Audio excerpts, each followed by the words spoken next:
지난 주간 여러분 미디어를 보시면 알겠지만 그 9.11이 일어난 지 딱 12주년 됐던 그랬었습니다. 그래서 모든 방송 또 신문 미디어에서는 9.11을 다시 조명하는 그런 많은 여러분이 그 모습을 보았을 것입니다. 저는 사실 그렇게 생각해요. 이 9.11 미국을 생각할 때마다 그들이 그렇게 말씀하시죠. 미국의 분위기는 9.11 전의 미국과 9.11 후의 미국으로 나눈다.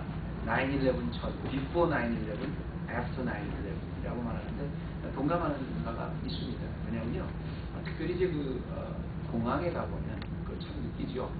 과거는 이제 공항에 가면 그야말로 버스를 타는 것과 똑같았어요. 택시를 타는 것과 똑같고, 뭐 누가 조사하지도 않고 아이디를 물어보지도 않고 그냥 티켓만 있으면 타고 갔었는데, 사실 공항에 들어갈 때는 얼마나 조사하는 게 많은지요. 그야말로 12년이 지났는데 지금도 뭐 벨트도 빼라, 신발도 벗어라, 옷도 벗어라 뭐 해가지고 전부 다 그 체크포인트를 지나가는 게 최소한 1시간 정도 줄을 기다리고 있지 않습니까? 그때마다 이제 그런 말을 농담처럼 하죠. 이게 다 빛나는 아저씨 때문에 다 이런 얘기를 하고 그러는데요. 저는 사실 뭐 9.11이라는 이 사건 자체를 뭐 정치적으로 해석할 의도는 전혀 없습니다. 또 뭐 누가 잘못이니 누가 거기에 대해서 지금 이야기하고자 하는 게 아닙니다. 다만 그 쌍둥이 빌딩이 무너졌을 때 그 모습을 여러분 아직도 기억할 겁니다. 그 민간인들이 거주하고 있는 그 빌딩에 자살, 폭탄, 테러가 비행기로 폭발을 해서 그것이 폭발했을 때 수없이 많은 사람들이 뭐 떨어지고 무너져서 죽는 그 상황에서 이런 생각이 들거든요. 민간인을 타겟으로 놓고 비행기를 가서 폭발을 했다. 또 민간인을 갖다 자기가 직접 몸을 폭탄을 둬서 지금도 세계 곳곳에서 폭탄을 터뜨린다. 그래서 희생자를 냈다. 여러분 어떻게 생각하세요? 어떤 방향으로 이 사건을 바라보십니까? 저는 그렇게 생각해요. 미친 거죠. 미친 겁니다. 여기에 무슨 종교적인 신념이 어떻고 무슨 그런 정당성이 어떻고 합리성이 다 그만두고 사람을 정해놓고 그것이 어떤 이유에 상관없이 가서 폭발한다. 그건 그냥 단지 미친 겁니다. 미친 거죠. 그래서 그랬는지 모르겠지만 지난 몇 주 동안 시리아에서 비슷한 일이 있었죠. 저는 시리아 그 사건을 보다가 미디어를 쭉 보다가 매주 깜짝 놀랐는데 그게 뭐냐면 몇 명, 수십 명의 그 가족이 야영을 하는 줄 알았어요. 처음에는 전부 누워서 자는 줄 알았어요. 그래서 그게 멀쩡해 보이는데 그게 전부 시체. 민간인들을 대상으로 해서 화학 무기를 사용한 겁니다. 쉽게 말하면 케미컬 웨폰을 터뜨린 거예요. 그러니까 몰살을 하죠. 이렇게 됐던 그 처음에 그 시작이 어떤 그 아이를 반군의 그 아이를 이렇게 자배를 받아내기 위해서 아이를 고문을 하면서 이제 시작됐다고 하는데 어쨌든 그런 그 상황을 보면서 민간인, 어른, 남녀노소 할 것 없이 여기다 화학 무기를 무장을 하지 않은 사람에게 쏘았다. 이게 정말 사람이 미치지 않고는 일을 할 수가 없는 일이죠. 그 외국만 그래요. 우리 미국은 안 그렇습니까? 여기 미국에 무슨 뭐 화학무기가 터진 것도 아니고 미국에서 무슨 자살 폭탄 테러 하지 않죠. 그러나 물론 그런 개인적인 그런 사건을 떠나서 제가 2008년도에 참 극렬하게 저도 제 정열을 다 바쳐서 헌신했던 그 프로포지션 A를 생각하면 지금 그 과정을 생각해보면 그렇게 생각해요. 그런 남자와 여자가 결혼을 해서 자녀를 놓고 이것이 하나의 그 결혼으로 인정되는 건 이건 너무 하나님이 만들어 놓으신 그런 자연의 법칙 아닙니까? 근데 남자와 남자가 둘이 같이 결합을 하는데 인정을 해달라는 것도 모자라서 기어이 그걸 결혼의 개념으로 인정을 해달라. 그리고 결혼의 개념으로 인정하는 것도 모자라서 그걸 결국 결혼의 개념으로 인정해서 교육을 담아서 모든 어린아이에게 남자와 남자가 결혼하는 것도 여자와 여자가 결혼하는 것도 똑같이 정상적인 개념이라고 기어이 강제적으로 공립학교에서 가르치라는 것. 이게 뭡니까, 여러분? 미친 거죠. 미친 거죠. 이럴 수는 없는 거 아닙니까? 전 세계, 뭐 한국은 안 그래요. 한국도 얼마 전에 보니까 어떤 연예인 있는 두 사람이 드디어 이제 연예인 부부가 소위 그 동성끼리 결혼을 하는 게 뭐 사회에 조용히 됐더라고요. 이건 전부 미친 거라고밖에는 생각을 못합니다. 세상이 다 미쳐서 돌아간다. 우리의 개인적인 상황에 보면 정말 미쳐서 돌아가는 것 같아요. 이거 정말 미친 것 아닙니까? 그럼 이런 미친 세상, 미친 사회, 미친 국제적인 그런 여론 앞에서 우리는 과연 어떻게 해야지 되는 거예요? 같이 미쳐야 됩니까? 다른 방법으로 미쳐야 되나요? 우리가 미치지 않으면 오히려 정상이 아닌 것처럼 여겨지는 이런 세상에서 과연 성도로서 우리는 무엇을 할 수 있을까? 오늘 말씀을 통해서 좀 우리에게 교훈하는 바가 있어서 여러분과 나누고 싶은데요. 오늘은 그 미친 사람에 관한 이야기가 주제의 핵심입니다. 거라사라는 지방의 미친 사람, 그리고 이 미친 사람을 예수님이 만나서 고쳐준 것이 오늘 말씀의 핵심이죠. 근데 이 미친 사람 정확히 말하면 이제 완전히 미친 아주 극단적으로 미친 사람인데요. 귀신 들린 사람입니다. 귀신이 그 안에 들어가서 자기의 이성이나 자기의 생각이 주관하는 것이 아니라 온전히 귀신이 시키는 대로 그저 행동을 하는 거죠. 그러니까 뭐 미친 거죠. 근데 어느 정도 이 사람이 미쳤냐면요. 사는 것 자체를 집에서 못 살았어요. 어디 살았냐? 무덤에서 살았다 그랬어요. 저는 이게 좀 영적으로도 참 많은 걸 시사한다고 봐요. 왜냐하면 무덤이라는데 누가 살아요? 살아있는 사람이 무덤을 가는 게 아니라 죽은 사람이 가는 거잖아요. 죽은 사람이 가야지, 죽어야지 무덤에 우리가 묻힌 거지, 산 사람이 누가 무덤에 살아요?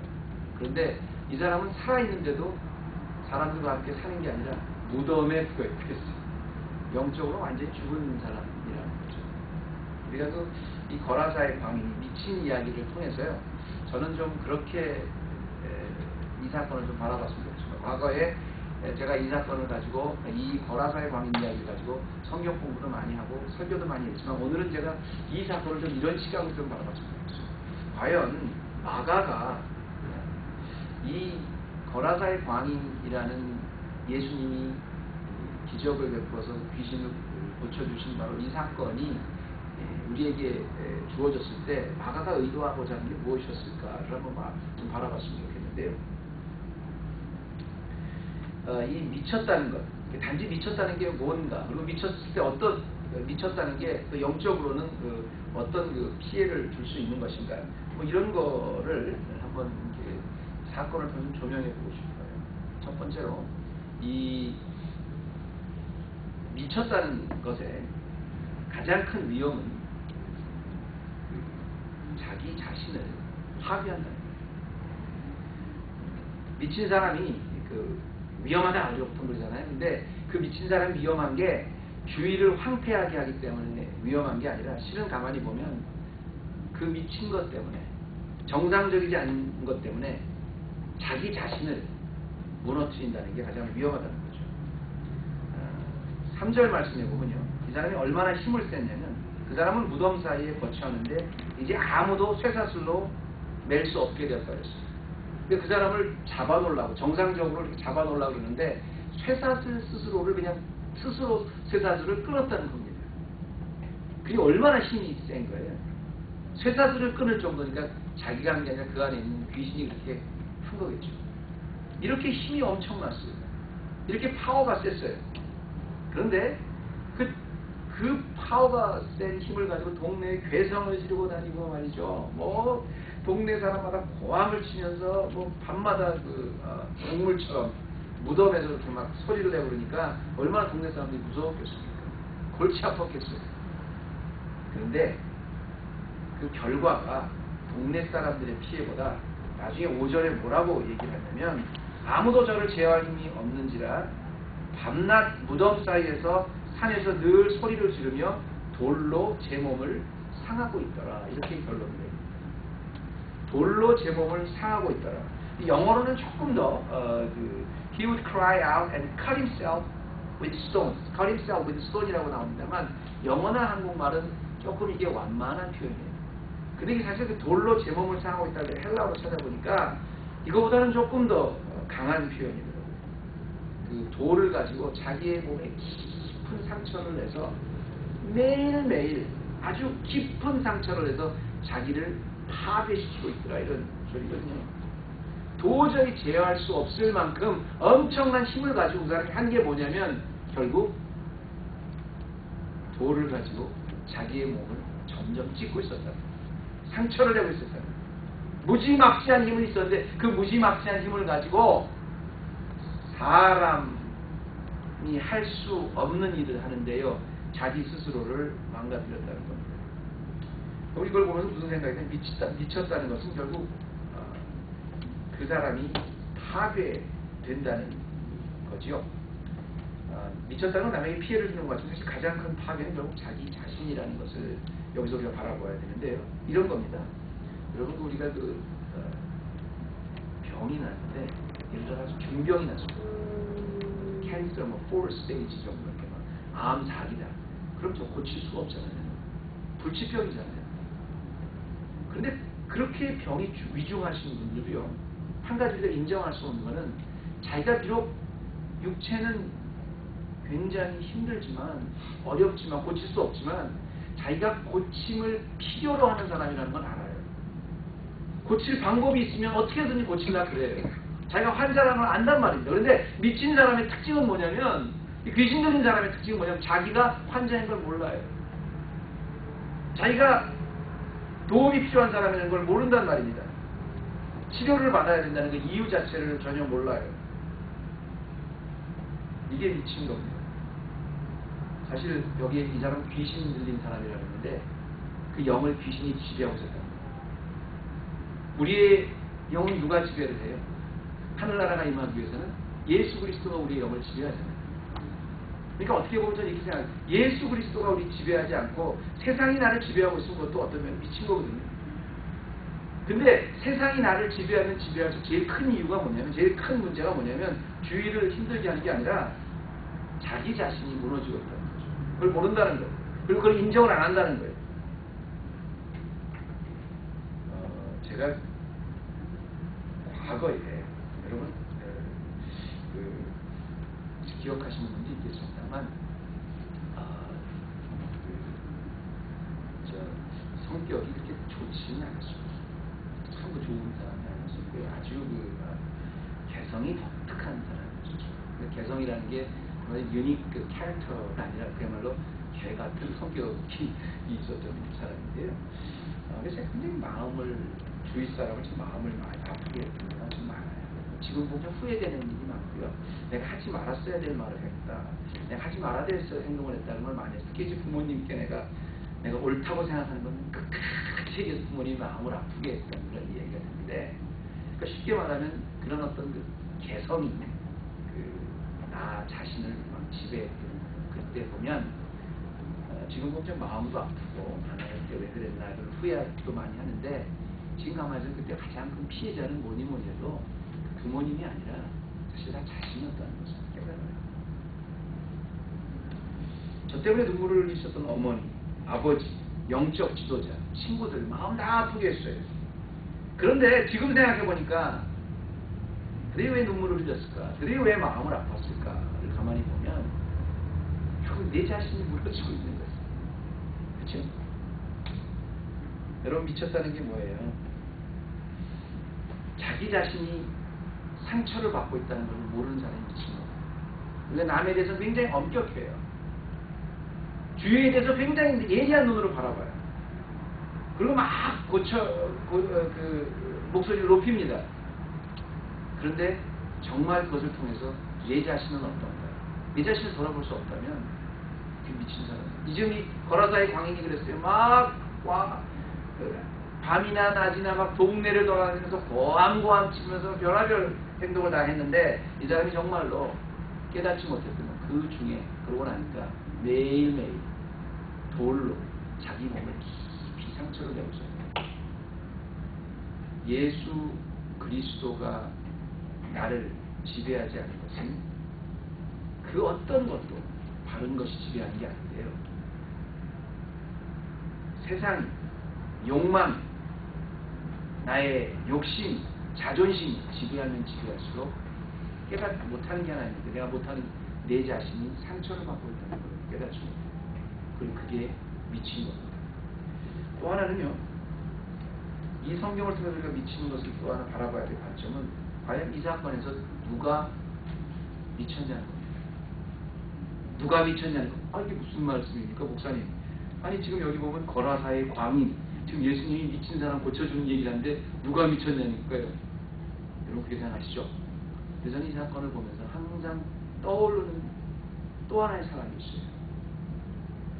예수님이 거라사의 광인을 만나러 오셔서 이 거라사의 광인에 귀신 들린 걸 고쳐주셨어요. 맞습니다. 그래서 우리는 항상 이 사건을 볼 때 예수님 대 거라사의 광인, 이 미친 사람을 생각합니다. 근데 또 한 사람이 여기 나옵니다. 누구죠? 이 사건 1절부터 20절까지 보면 이 미친 사람과 예수님 말고 또 한 사람이 나오는데 한 사람이 아니라 수없이 많은 사람이 나옵니다. 바로 이 미친 사람과 함께 한 동네에 살고 있었던 동네 사람들입니다. 저는 이 사람들의 이야기를 보면서 왜 이런 얘기를 하냐면 이 미친 사람은 미쳤어요. 물론 정상적이지 않습니다. 근데 누군지 다 미친 사람인 줄 알았어요. 근데 주님을 만나주시고 나니까 주님이 그 미친 사람을 고쳐주셨단 말입니다. 고쳐주고 나니까 이 사람이 정상으로 돌아왔습니다. 재밌는 것은 17절과 18절을 보면 두 사람의 묘한 대조가 나와요. 뭐냐면 18절에는 물론 이 고쳐주고 나니까 이 사람이 뭐라 하냐면 예수께서 배에 오르실 때에 귀신 들렸던 사람이 함께 있기를 간구하였으나 허락지 아니하셨다 그랬죠. 자기가 고침을 받고 나니까 예수님이 너무 위대하신 분임을 알고 자기도 같이 따라가겠다는 거예요. 예수님이 못 따라가고 있어요. 근데 바로 그 위에 17절에 보세요.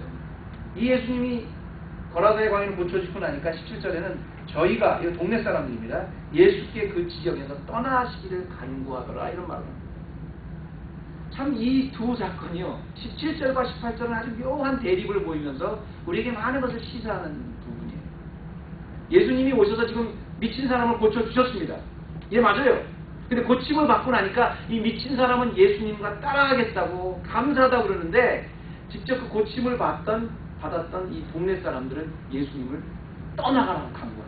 그러니까 둘이 같이 강구를 하는데 한 사람은 예수님께 있겠다고 강구하는데 이 사람은 예수님 떠나라고 강구하는 거예요. 왜 이 사람들이 예수님을 떠나라고 그랬을까요? 물론 여러 가지 해석이 있습니다. 예수님이 너무 무서워서 그랬다. 무슨 이런 사건을 통해서 너무 골치 아프니까 좀 이런 사건이 휘말리지 않기 위해서 그랬다. 근데 그 여러 사건 중에서 많은 사람들이 이제 공통적으로 빠지자는 것은 이게 돼지 2,000마리가 그냥 한꺼번에 이 모든 동네에 어떻게 보면 그 기반이잖아요. 경제적 기반이잖아요. 예수님이 오시고 나서 돼지에게 귀신을 들어가니까 몰살을 했어요. 아마 그 영향도 굉장히 컸을 거예요. 자기네들 기반이 하루아침에 예수님이 오시고 나서 무서우니까 이거 예수님이 대단한 부분인 것 같긴 한데 자기의 골칫거리를 해결해 주긴 했는데 이거 보니까 우리 내일부터 어떻게 아마 이래서 예수님을 떠나가라 그랬을 가능성이 가장 큽니다. 여러분 한번 생각해 보세요. 지금 미친 사람은 고침을 받고 예수님 나 따라가게 해주세요. 그 대부분의 다수들은 고침을 받고 나서 예수님 제발 이것을 떠나갔어요. 이 모습을 가만히 보면 누가 미친 거니까요? 누가 미친 거예요? 정말 진정한 가치를 모르는 사람도 미친 거예요, 사실. 여러분, 천국의 논리로 말한단 말입니다. 그건 이 사람 하나와 돼지 2,000마리가 아니라 예수님이 뭐라 그랬냐면 한 영혼을 우리 주님은 온 천하보다 귀하게 여긴다 그랬거든요. 주님은 이 한 사람을 위해서 거라사 지방으로 오신 거예요. 근데 지금 이 사람은 그 한 사람의 귀신 들린 그 골칫덩어리를 고쳐주고 나니까 보이는 게 돼지 2,000마리예요. 그리고 예수님을 떠나라는 거예요. 기껏 돼지 2,000마리 때문에 한 영혼이 아니라 수많은 영혼이 고침을 받을 수 있는 이 순간에 예수님을 떠나라고 하는 이 동네 사람들도 사실은 이 광인처럼 똑같이 저는 미쳤다고. 여러분, 어떠한 경우에도 우리 삶 속에서 예수를 포기할 수 있다. 그건 저는 미친 짓이라고. 이런 겁니다. 어렸을 때 여러분 기억날지 모르겠지만 이런 제가 예화를 어렸을 때부터 많이 들었어요. 근데 그게 사실인지 아닌지 모르겠어요. 근데 사우스 아프리카가 세계에서 제일 그 다이아몬드를 많이 생산하는 나라죠. 지금도 사우스 아프리카를 이렇게 함부로 하지 못하는 건 뭐냐면 인종차별이 세계에서 제일 심한 나라였지만 지금은 아니지만 그랬는데도 거기서 생산되는 그 다이아몬드가 세계의 모든 다이아몬드를 다 이렇게 교정할 수 있을 만큼 엄청난 양을 갖고 있죠.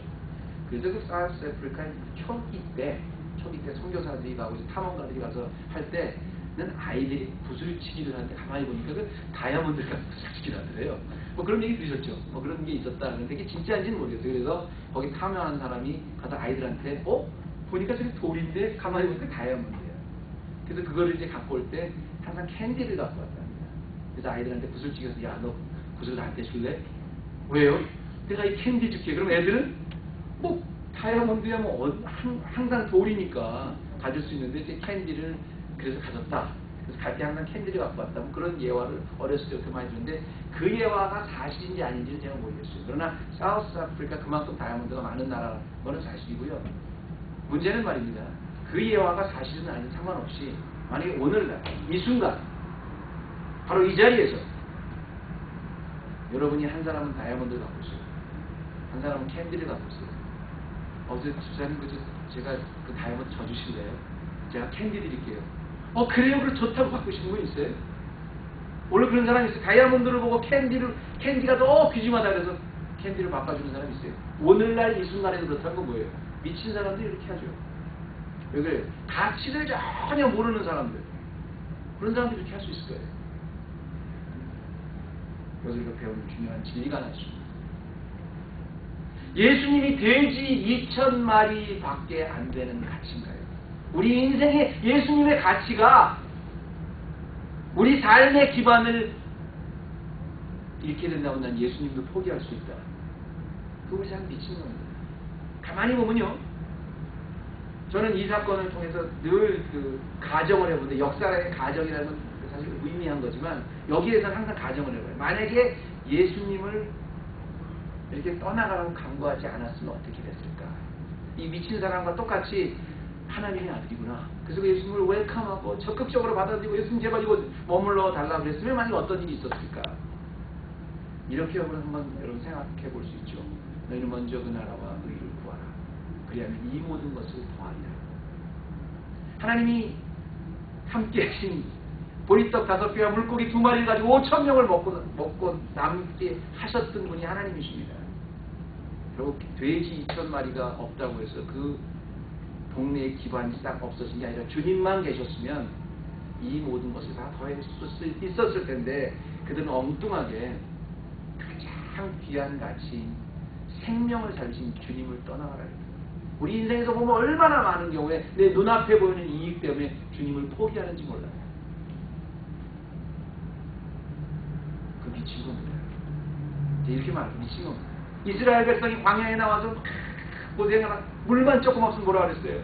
아유, 우리가 애굽에 있을 때는 고깃가마 옆에서 살았는데 하나님 만나 며칠하게 보니까 그때 파도 있었는데 디저트까지 오고 있잖아요. 자기네가 언제 고깃가마 옆에 살았어요? 자기네가 언제 이렇게 자유롭게 살았어요?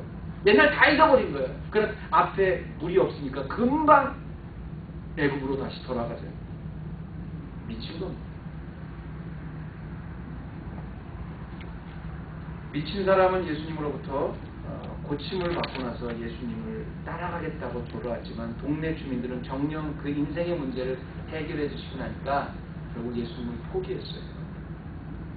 우리 미친 사람을 통해서 과연 정말 우리 삶 속에 내가 가장 소중하게 여기는 것을 예수님 때문에 당연히 포기할 수 있어야 되는데 오히려 예수님이라는 내 인생의 가장 귀한 가치를 지금 생각해보면 있다가도 없고 없다가도 있는데 오히려 내가 그걸 포기할 때는 없다. 이 사건을 통해서 그렇게 바라보자.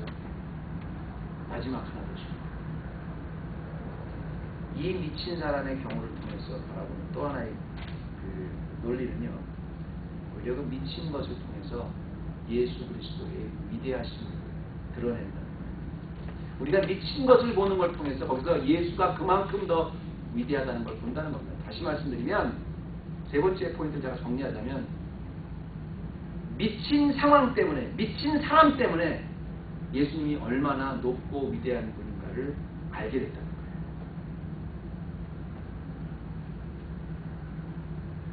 역설적으로 말하면 이런 미친 상황과 미친 사람이 아니었으면 주님이 그만큼 높고 위대하신 분인 걸 몰랐을 텐데, 이 미친 사람 때문에, 미친 환경 때문에, 미친 사람 때문에, 완전히 귀신 들린 사람 때문에 주님이 그만큼 높고 위대하신 것을 드러낼 수 있었다는 겁니다.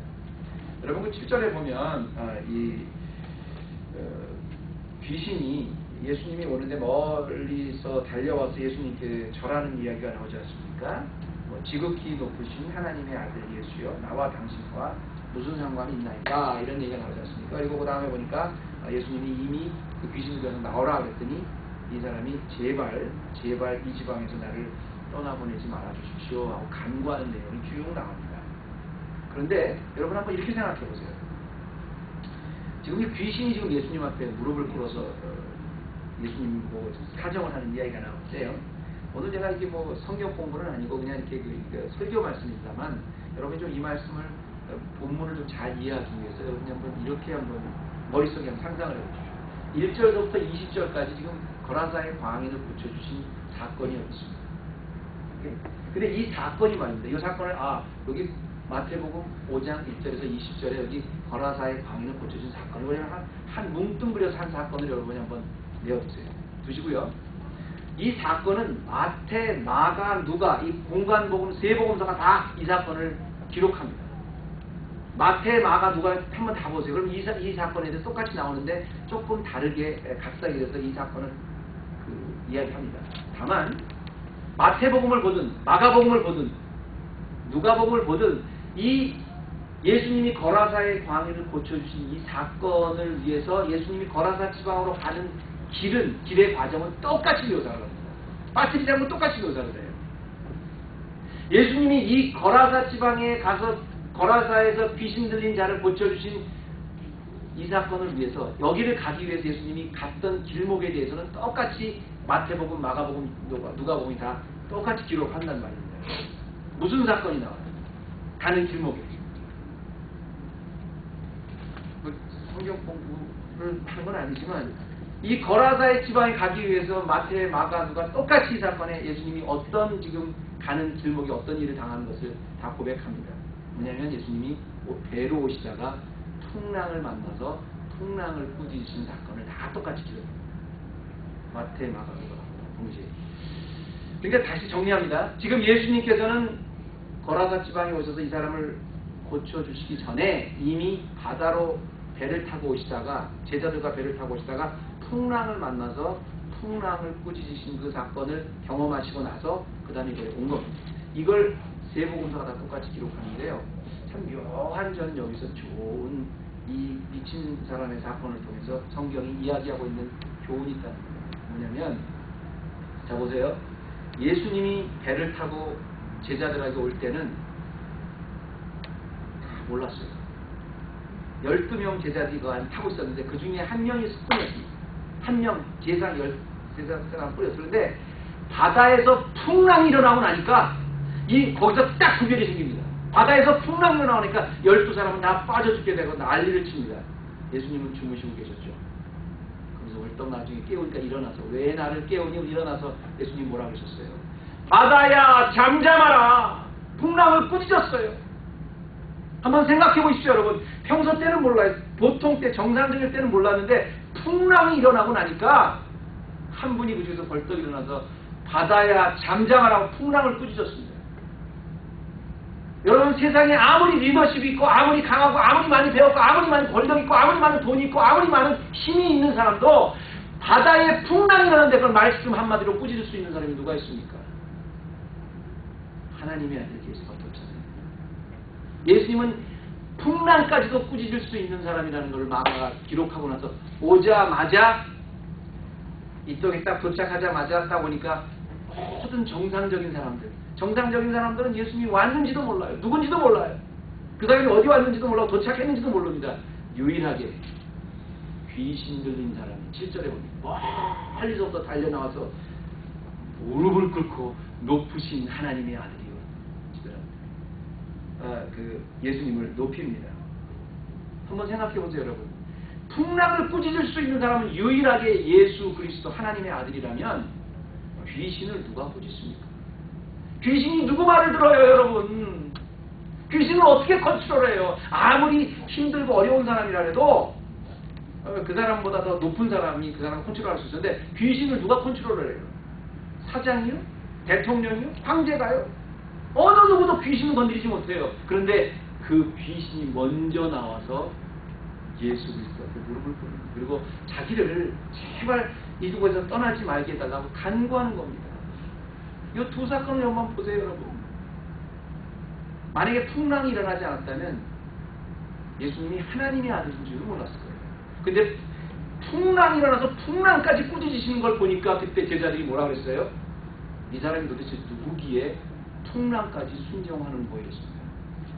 반면에 여기 와서 평범한 사람들은 아무도 몰랐어요. 보통 때는 몰랐어요. 그러나 예수 그리스도 완전히 미친 사람이 예수님이 오고 나니까 귀신은 먼저 알아봤다 이 말입니다. 여러분, 밤이 캄캄하면요 별이 더 빛납니다. 지금 밖에 별 보세요. 전혀 별을 볼 수가 없습니다. 별이 없는 거예요? 아니요, 있어요. 근데 별이 볼 수 없는 이유는 뭐냐면 햇빛이 너무 강하기 때문에 별을 볼 수 없는 거예요. 근데 밤이 되고 캄캄하면 별이 빛나기 시작합니다. 우리의 삶이 노멀이고 정상적일 때는요 그 예수님의 높고 위대하심을 몰라요. 근데 세상이 미치면 미칠수록, 손을 쓸 수 없으면 없을수록, 이 세상이 완전히 정상이 아닌 미쳐 돌아가면 돌아갈수록 예수 그리스도가 얼마나 높고 위대하신 걸 그 안에서 발견한다. 이 미친 사람이 아니었으면 예수님이 왔는데도 하나님이 아들인지 몰랐을 거예요. 풍랑이 아니었으면 제자들은 예수님을 선생님으로 알았지 하나님의 아들인지 몰랐을 겁니다. 여러분, 미친 상황을 통해서 이런 생각을 해봐요. 이 귀신이 예수님 앞에 무릎을 꿇는데요. 그런 상황을 해봅니다. 과거에 여러분들 혹시 굿 타는데 가보셨는지 모르겠는데, 저는 굿을 TV로만 봐서 직접 보진 않았는데요. 굿 타는 데마다 그 사람들이 이렇게 반말을 합니다. 언제나. 그죠? 이렇게 굿 타면 반말하는데 왜 봐? 거기 무슨 대통령이 있든, 거기 노인이 있든, 거기에 무슨 회장님이 계시든, 교수가 상관없이 보면 무조건 반말을 해요. 그럼 자기가 많이 한다면 반말을 못하겠죠. 자기가 얘기하는 게 영적 권위로 자기 안에 있는 그 귀신이 얘기한다는 것을 나타내기 위해서 기선을 제압하는 거예요. 당신 집에 사과 나무 있지? 있습니다. 그럼 그냥 그냥 그 앞에 그냥 완전히 그냥 누르는 거죠. 사과 나무 없는데 있으면 큰일 날 뻔했어. 이래가지고 어떻게 해서든지 그 사람을 제압하잖아요. 왜 그래? 자기 영적 그만큼 파워가 있다는 거예요. 누구도 건드릴 감히 매섭할 수 없는 그 귀신이 한다는 걸 보여주기 위해서, 영적인 파워를 보여주기 위해서 그렇게 반말을 하는 거죠. 중요한 것은 말입니다. 이 세상 어떤 사람도 컨트롤할 수 없는 그 귀신, 영적인 존재를 주님은 그 영적 존재가 먼저 나와서 주님을 경배하고 살려달라고 부를 만큼 주님은 높고 위대한 사람. 그런 미친 사람이 아니었으면 주님이 어느 정도의 사람인 걸 사람들이 깨달을 길이 없죠. 오늘 말씀을 마치면서 여러분에게 이런 도전을 드리고 말씀을 좀 마치십시오. 여러분, 정말 우리의 환경이 때로는 너무 힘들어서 손을 쓸 수 없을 만큼, 내가 무엇을 해야 될지 못할 만큼, 그야말로 미쳤다고 고백할 만큼 어려워도요, 그 손을 쓸 수 없는 만큼의 상황이 바다의 광풍만큼이야 되겠습니다. 그래도 인간 사회는 어떻게든 길이 있어요. 바다의 광풍만큼 되겠어요. 아무리 상대하기 힘든 사람, 아무리 어려운 사람, 아무리 말이 안 통하는 사람, 아무리 내 마음을 힘들게 하는 사람이라고 해도요, 귀신 들린 사람만큼 힘들지는 않아요. 그런데 가만히 보면 정상이 아니고 완전히 미쳐서, 완전히 세상이다, 주위가 내 환경이다 미쳤다고 해도요, 여러분 그거 아십니까? 오히려 세상이 미치면 미칠수록, 완전히 비정상이고 돌아버리면 돌아버릴수록, 그렇기 때문에 바로 그곳에는 높고 위대하신 우리 주님이 얼마나 크고 위대하신 분인가를 고백할 수 있는 신앙의 고백이 그래서 나오십니다. 귀신까지도 꾸짖으시고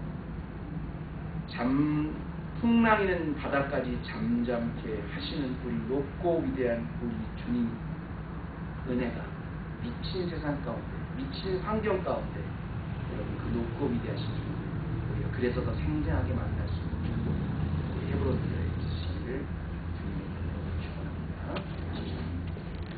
하나님, 세상이 미쳤습니다. 환경이 미쳤습니다. 정상이 아닙니다. 내가 도저히 손을 쓸 수가 없습니다. 내가 할 수 있는 한계를 이미 훨씬 넘었습니다. 근데 그것 때문에 우리가 포기하고 낭망하고 좌절하는 것이 아니라 바로 그렇기 때문에 높고 위대하신 우리 주님 그곳에서 만날 수 있고 그 주님을 더 뚜렷이 바라볼 수 있는 믿음을 우리들에게 허락하여 주옵소서. 예수님의 이름